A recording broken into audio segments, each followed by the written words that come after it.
सिद्ध साहित्य होया हो अल्लाह रुद्र की अमर कहानी, पृथ्वी राज रासो होया हो पानी।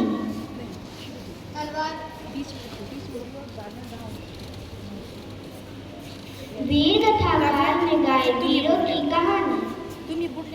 तलवारों की ठनकार की रणभूमि का जयगान, वीरों की गाथा लिख गया आदिकाल महान। जहाँ शब्दों में तलवार की धार चमकती थी, जहाँ कविताएं रणभूमि की पुकार बनाती थी। जी हाँ, आदिकाल वीरों की गाथा का वह काल था जिसने हमें शौर्य, साहस और राष्ट्रभक्ति की पहचान दी।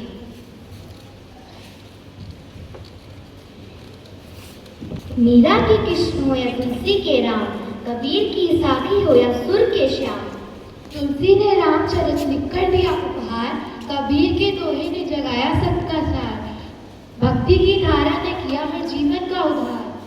जब हृदय ईश्वर से मिलने के लिए तरफ उठा तो भक्ति की सरिता बह निकली।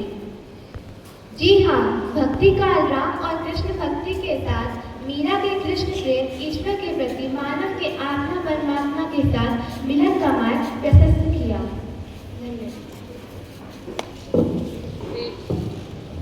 बिहारी के दोहे में गूंथा हुआ पुष्प का हार, केशव की कविताएं बनी सौंदर्य का हार। भावों की सरिता में बहा ज्ञान श्रृंगार का गान। जहाँ शब्दों ने श्रृंगार लिया, यहाँ भावनाएं चित्रों की तरह सज गई। जी हाँ, रीतिकाल जिसने प्रेम और सौंदर्य को कविता के पन्नों पर अमर कर दिया।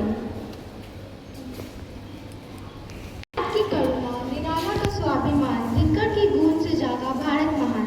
सुमित्रा नंदन पंत की ध्वनि, राष्ट्र का अभिमान। जयशंकर की कामायनी ने गढ़ा दिया बिहार।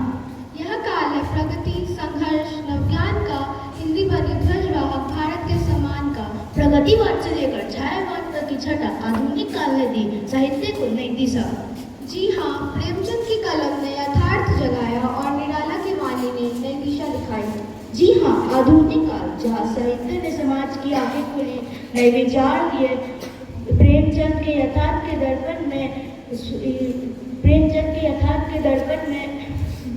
प्रसाद, निराला और महादेवी ने कविता को नई दिशा दी। यह काल हमें सिखाता है कि साहित्य केवल मनोरंजन ही नहीं बल्कि समाज परिवर्तन का शस्त्र भी है।